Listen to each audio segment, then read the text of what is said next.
Well, this kind of brings me to what's happened for Bridgeburners. I know, as you guys have said at the beginning, you've been around for a long time, and especially through previous tiers, you've kind of dominated the 25-man rating progress on the server, and you kind of had a little bit of a crisis of membership, with, as you said, the sort of player base that was naturally going through the process of sort of retirement, but not necessarily having an influx of new membership to kind of replace those folks. And you had to make a decision to draw in some new members, didn't you? And there was a bit of a decision to go to go through as a group. You had to, I know that as a guild, having spent time with Bridgeburners, I know it's quite a democratically oriented guild, and you rely very heavily on group decision, group input rather, in your decision making process. And it seemed that there was a bit of concern about what to do next. Do we downsize to 10 if we don't have the numbers for solid rating roster? And most people often will say 30 to 35 is a good number of players for a 25-man rating roster. If you fall below that optimal range, do you downsize, which means that you end up eliminating a few people from your roster because you can't bench that many people? Or do you try and do a major recruitment drive? Do you do a merger with a new guild? Do you move to a new server? I mean, there's so many choices. Do you stop raiding entirely and just wait it out to the next tier? And I know you guys had a lot of hard decisions to make. However, also I know that you did make a decision to draw on board some new members, and it seems to have, just if you look at the numbers alone, your progression kind of went up again, and you seem to be going back to where you traditionally had been in the top 500. So I just wonder if you wanted to talk a bit about that, Celeus, and maybe you as well, Olog. How that was for you to make those decisions, and how do you feel about the guild moving forward?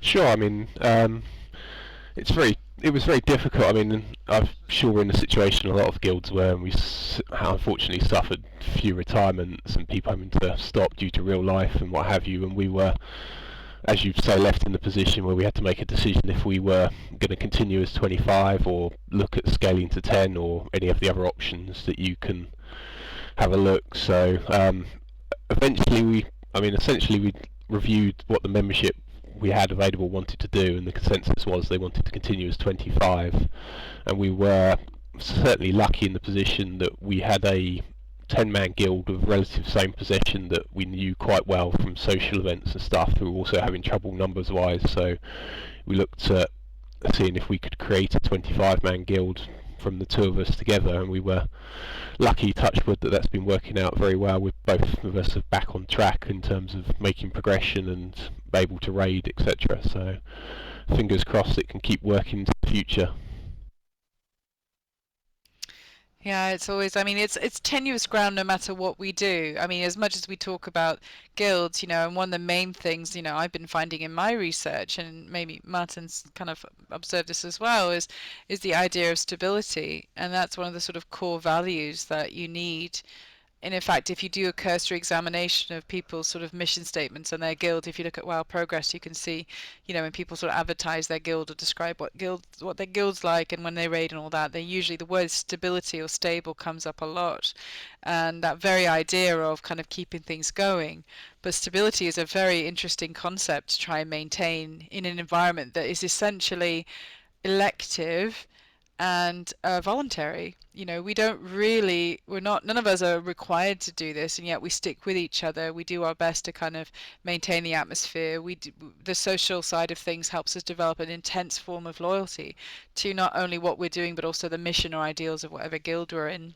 And we generally do well if we have a shared agenda, or as far as our outcomes and what we're sort of hoping to achieve, whether it be a very strong social fabric, a strong competitive edge, or a combination of the two. So I find this really interesting, the idea of, yes, we've got things in place for now, but we'll see how it goes, because I think that's kind of the honest appraisal of any raiding guild, really.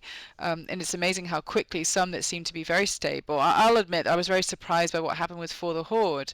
Anyone who followed it, with the LFR ban and everything, they suddenly announced, oh, well, we're going to go over and do Star Wars, and we're stopping raiding. And I did not expect that.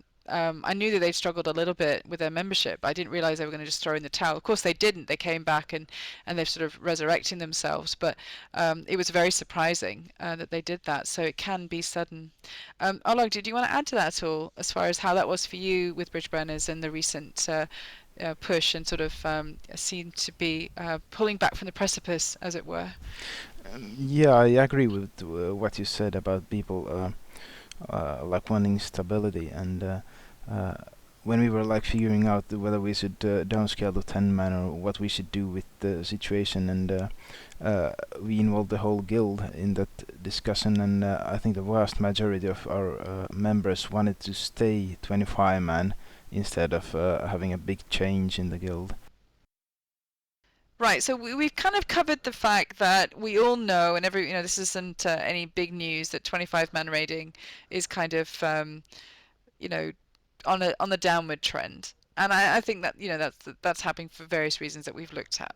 And I think we've also looked a little bit about what might be some of the origins of this challenge. And then we've also looked at how the fact that it's not quite there's a difference between what's going on at the top tier level of raiding versus the sort of more mainstream raiding guilds. So we've kind of covered all of that. But I did wonder, do you think that this is just the natural way things are supposed to go? Is 25 man raiding actually going to die soon? And do you think that's is that the normal path? If for example, if we just take away the social element and all the other elements that go into the experience of raiding, we look strictly at the technical side. If in fact 10-man raiding is a smoother gaming experience, is that going to be sort of the driving force behind 25-man raiding continuing to sort of dwindle down? I don't know. I mean, what do you think, Celeus? I'm going to put you on the spot with that question. I just wondered, do you think it's dying, and should it die? It's an interesting one. I mean, I remember taking part in a conversation back on the beta forums for Cataclysm, and a lot of people predicted this was the way it was going when they made the step from the 4 difficulty levels down to the 2 being equivalent. And in some ways I'm still surprised they did that, because it's caused them other problems with their difficulties across the board. They went from 4 to 2, and obviously it's very hard to get 100% of people into 2 holes rather than 4 holes, so in some ways that was to it. So a lot of the way will determine how they move ahead with raiding when they hit mists, and how they see it going forward. I mean, I know there's the rumour mills that they might kill off 25 man if it gets too small. It's very hard to tell. I think as long as there's enough of the player base still doing it, they will probably put the resource developing the games as well, so it does make their issues a bit harder. So we'll have to see how they decide to play things with the next expansion, I would imagine, to determine. I think 25 will certainly exist in the next expansion, but hard to tell after that. Yeah, it's interesting times, that's for sure. Maarten, do you want to add your comment about stability? Well, one of the downsides, I think, of 10-man guilds is that because they're smaller, they have a smaller internal community. So when one person leaves the guild, it's not like 1/35th of the guild leaving, but it's like a 15th of the guild leaving. And that's a much harder hit, especially if they creep closer to raiding teams of like 10 men or 11 men raiding every night.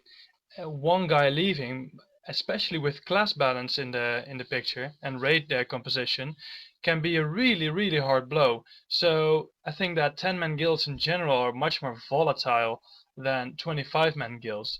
And when we're talking about the effects of looking for raid on the community and the effects of 10-man guilds in the community, I think that that's one aspect that gets often overlooked, because in my opinion 10-man guilds contribute less to the external community than 25-man guilds do, because they simply retain people in a less structural way, and they simply are much more likely to die because of some external event.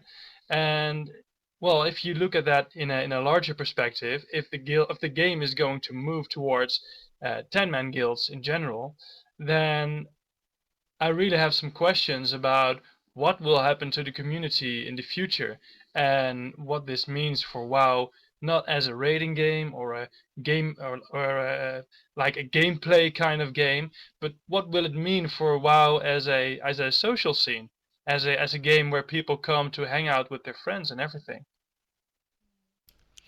It's a good point, and you have to sort of couple with that, the new move towards LFRs, where you can actually raid with people and not need to have any sort of social structure in place, at all, and you kind of play with each other, and then you may never see each other again. So And even cross-server yeah. now. Yeah. Mhm.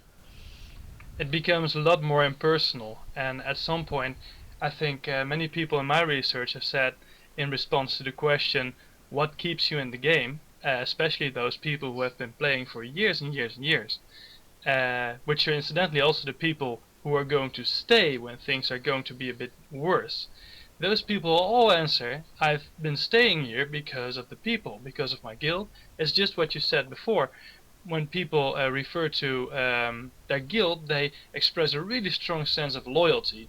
And I think that as much as you're as the game is going to become more aimed at your personal gratification in a gameplay sense, enabling you to really drop in and out of games really fast, the community component is going to uh, become less prominent. And my main question in this is, what will that mean for the longevity of WoW in general? As a product for Blizzard, because it will become more volatile for them as well. If they screw up, then people might suddenly disappear in droves because they have no connection to the game. They have no investment anymore. They can just get in and get out whenever they want. And at the same time, this might be good for them, reducing entry barriers, but at the same time it might also be bad for them, in the sense that if things go bad, they might go really bad. Yeah, it's a very good point actually, and something that I think has always distinguished MMOs. The fact that there are layers of association. That's what one other games researchers ways have described the MMO environment. It's like you've got this ways of associating with each other in sort of very, very socially driven interactive environment. Of course, we're talking about raiding guilds, and maybe there's a different climate for the guilds that are more heavily socially oriented and don't raid as much. But I do think this is a relevant question. I do hope it's being taken seriously. So, Arxie, do you want to add to that? We already have an example of what can happen when you reduce the barrier of entry with the looking for group tool. Before it was introduced, I knew quite a lot of people on the servers I played on, and you actually had to interact with people and not be a douche, or you'd be kicked out and kind of ostracized from the community. But what is 5-man gaming kind of down to now? You're sitting in Orgrimmar or Ironforge, pressing a button, getting into a dungeon with 4 other people, and you just hope that you don't have to say anything during the whole run. So that's a really kind of scary example what can happen there. Yeah, well, this is what we always have to think about. New systems, intentionally designed by the game designer, such as LFR, LFG, whatever, they do start to impact the way that we play. And it does actually change even our very lingo and our dialogue and our forms of interaction. So, and sometimes for the better, and unfortunately, quite a lot of times for the worse. Especially if we're looking to kind of capitalize on that sort of socializing experience within our servers and within our community, not just within the guild. So, Celeus, did you want to add to that as well? Yeah, I'd just like to say, I think that's 2 points Martin and Arx have just made, I think are very vital ones that Blizzard should continue going forward. I think the main impact on Cataclysm, the changes to the raiding thing has had a huge impact on the community. I mean, even on Emerald Dream, we're down to very few 25 mans. You see 10 mans form overnight and disappear overnight. There's no continuity. That incentive to be there and make a community work has really disappeared, and it's been exacerbated by looking for raid, which, I mean, I'm sure it's some people love it being able to get in there and get the gear, but I mean, in terms of some of the people you encounter in it, it really isn't a pleasant environment. I mean, it's removes all the boundaries. If you want to be invited back, be nice and get to know people, it just doesn't exist. I mean, you see the number of pickup groups that used to raid on Emerald Dream. Current content, even 25 and 10, that's dropped well away. You do see them still, but it's reduced a lot from Wrath and before. And obviously those were a good way for people to reach out and meet each other and build strong communities, and I just think a lot of that has disappeared in Cataclysm, and unless they address it, they'll probably see it continue to focus more maybe on outside game communities, because people will game in their small real friend group and have less to do with people that they don't know and less chance to get there and meet them. Yeah, which is a little bit sad, to be honest. I mean, I know from my experience playing and raiding, and I've been playing since World of Warcraft since 2006. I mean, I've made genuine friends, by happenstance, really, by needing help or kind of running into a conversation or doing a dungeon together or something, and we retained a sort of friendly chit chat, over the years with individuals, and that's something I always thought was quite a strength about a game like an MMO, more so than other types of game environments. So it will be sad if that does start to change, and I obviously personally I hope that doesn't change. And interesting, as you were mentioning Emerald Dream, and I only bring this up, everybody listening, as a good example, and I think it's a good. You probably all are seeing this. I mean, there are some servers that are still doing very, very well. They've got very large populations and tend to rank quite highly, partly because they've got one or two very highly ranked raiding guilds on their server, and that tends to pull things up. But I think Emerald Dream's a good example of the mainstream. They have currently, and I'm just looking at guilds that have done heroic content, cleared at least one heroic boss. There's 38 guilds on 10 man. And if you look at guilds, raiding guilds that have cleared at least one heroic boss on 25 man, you've got 5 guilds. And really only 2 of them have been doing more than 3 of 8.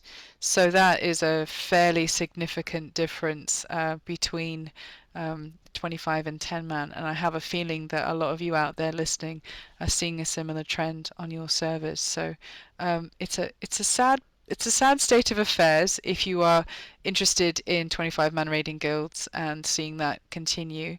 But I think at the end of the day, this is just a reality of how things are going, and sometimes things do downsize. It's a natural process of things, but definitely still worth discussing. Did anyone else want to add anything?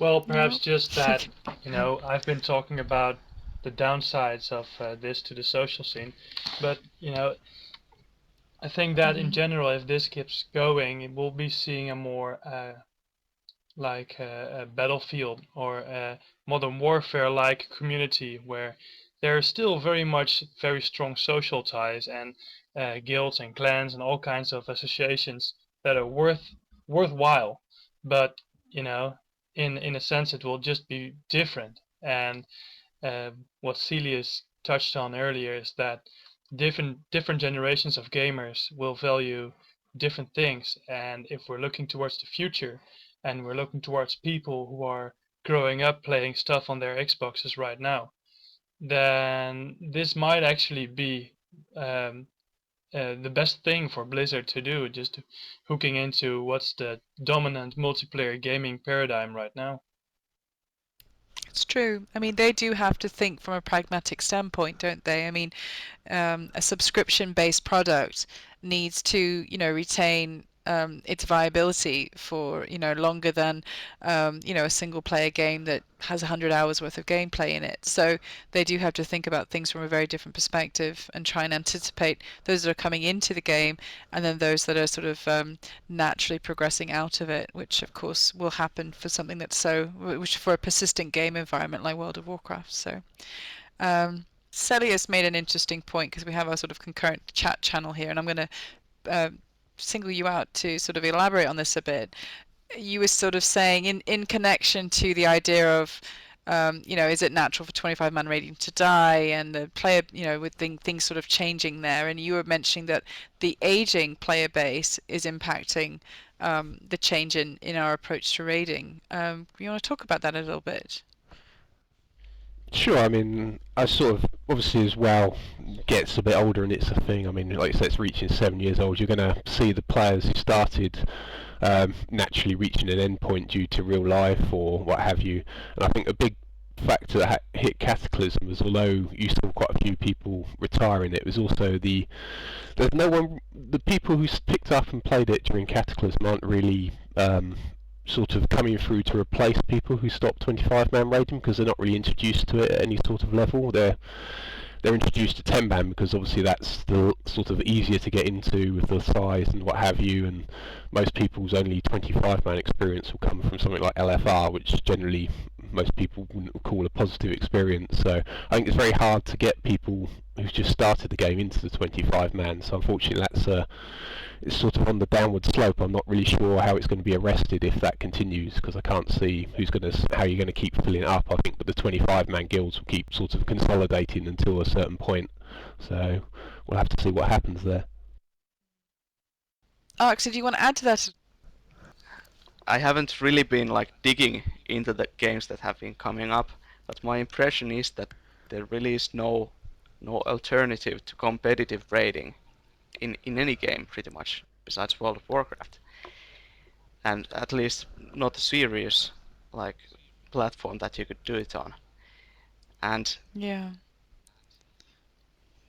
So it's kind of, I agree that raiding has gone more casual in the broad sense, but there's still a group of guilds, like, or actually fairly large number of guilds who are kind of holding up the flag still, but there really is no other alternative rising up. So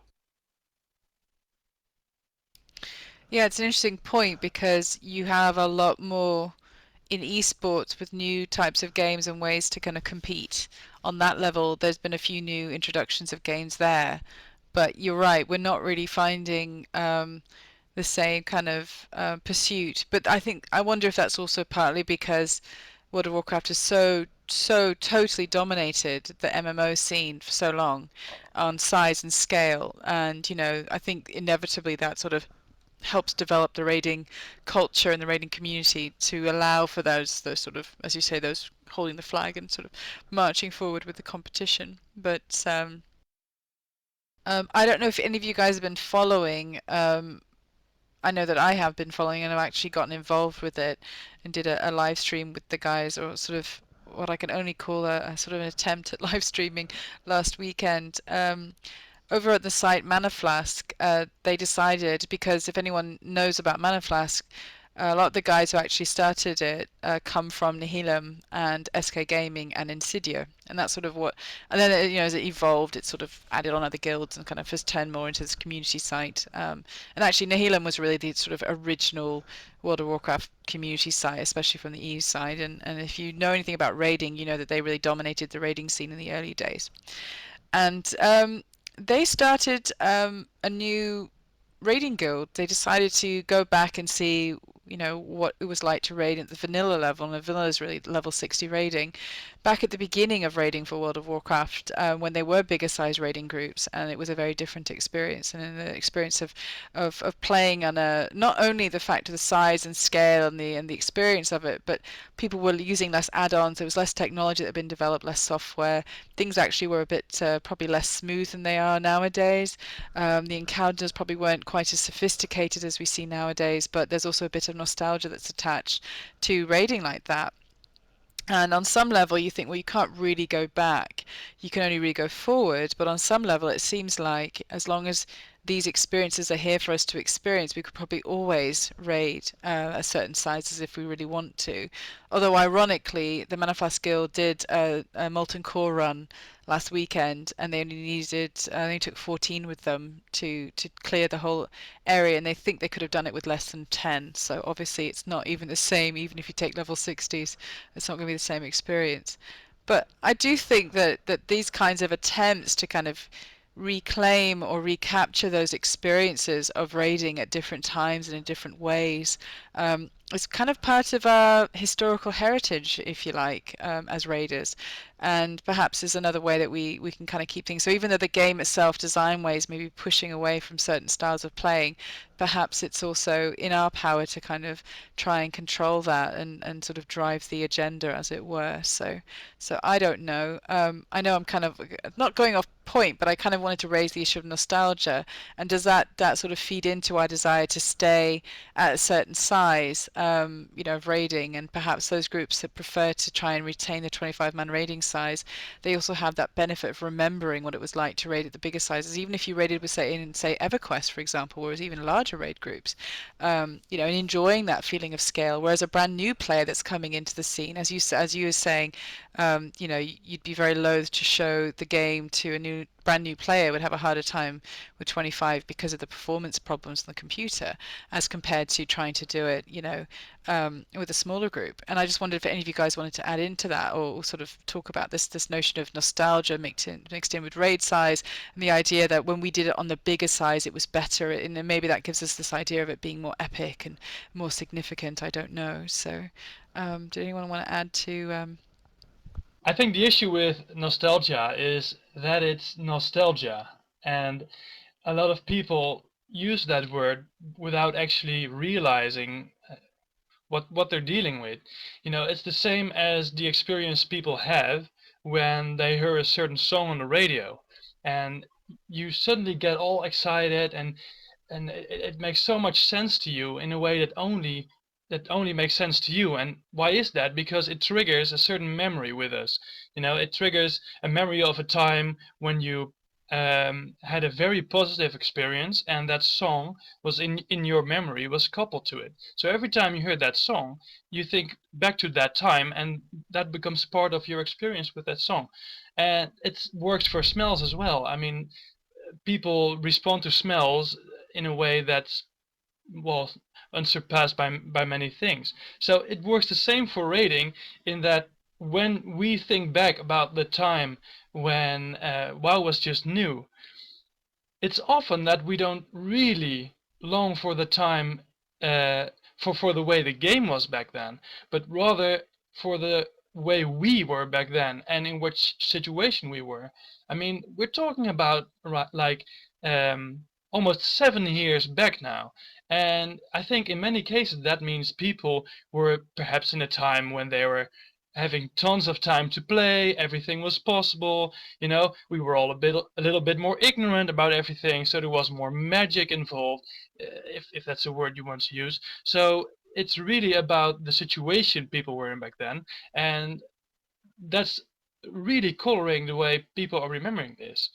And I think that if people are going on these revival trips, like you described about the Mana Flask experience, it's very understandable. But I think many people will always end up being disappointed, because you're doing it with a lot of people at once. You can probably get back some of the context that we had back then, but so many things have changed that you'll never really get back to where you were 7 years ago. Yeah, I mean, even the game itself doesn't fully permit for a complete, going back in time. But it's still an interesting experience. I think that project, for anyone out there listening that hasn't participated yet, what's interesting about it is if you did join raiding after like Burning Crusade or even later, this is a nice opportunity for you to sort of play alongside guys from these earlier great guilds and sort of re-explore the lower levels without feeling like you have to burn through them just to get to the new raid content. So, Olog, did you want to add a little bit about that experience of going from 40 to 25 and the idea of how we keep scaling down over time? Yeah, I did raid some in vanilla and tournament raids as well, and Burning Crusade, of course, downscaled that to 25 mans, and it's a long time ago, but there was a bit of an uproar then as well, and but at least for me personally, I don't think it was like that big of a deal as going from 25 to 10 man would be if they did that in next expansion, because that's like a proportionally much bigger drop, and also going to Burning Crusade, we had 20-man dungeons, Zul'Gurub and what's it called, Ankiraj.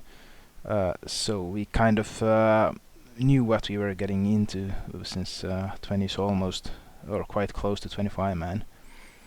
So I think if they were going to drop 25 completely, that'd be a much bigger shock. Yeah. Although you just made me think about the maths of this. So we were 40 and we went down to 25, and then we were looking at going down to 10. So is the next version -5? I mean, I'm not sure how much smaller we can get with raid size, so I don't know.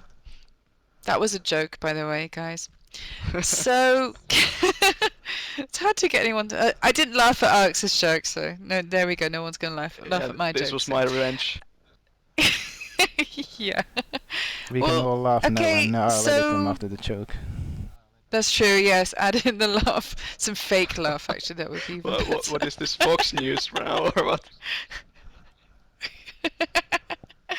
So yeah. But anyway, really like what everybody has shared, and I just want to thank you all very much for being with me tonight for our little discussion here. I think this is just really tipping the tip of the iceberg, and I have a feeling a lot of us have a perspective or attitude about this, and I really would love to continue the discussion, so maybe there's a way for us to have a part 2 about this with some other individuals. So if you're interested and you're listening to me out there, do feel free to get in touch, and we can have another discussion about the changing. I think it'd be interesting to look at this from a different perspective, which is the growing interest in 10-man raiding, and look at it from that, because obviously, the positive is it's not that necessarily loads of people are dropping out of raiding, it's just there's been a shift, and maybe we need to look at it from that perspective as well, which could be very, very good. So anyway, thanks again, everybody, and give you all a chance to say farewell. I'll just let you all chime in at your own chance to say thanks and goodbye. Yeah, thanks for inviting me again. It's really fun. As always, Ax. Yeah, it was a lot of fun to Celius? be here. Oh, sorry. Thanks Go to ahead, Maarten. listening to my my long diatribes, and it was great. Well, people who don't know Maarten know that he's famous for his walls of text, as am I, and we're both researching and looking at World of Warcraft. So I think we've often joked about our similarities. So it's really nice to be able to talk about this stuff with him, and nice to get other researchers involved in the discussion. So I'm sorry, Alex, were you going to add something? Yeah, I was just saying to Martin that he has no need to apologize. I mean, some really great points there. And Celius, you want to say? Sorry, go ahead. Thanks for inviting me, and thanks for inviting me, and I hope some of the feedback was useful. I mean, it's certainly an interesting one to discuss. Yeah, and best of luck, of course, to Bridgeburners. And Olog, what do you want to add anything or any final thoughts? Thanks for inviting me and all the participants in the interview as well. A really nice discussion.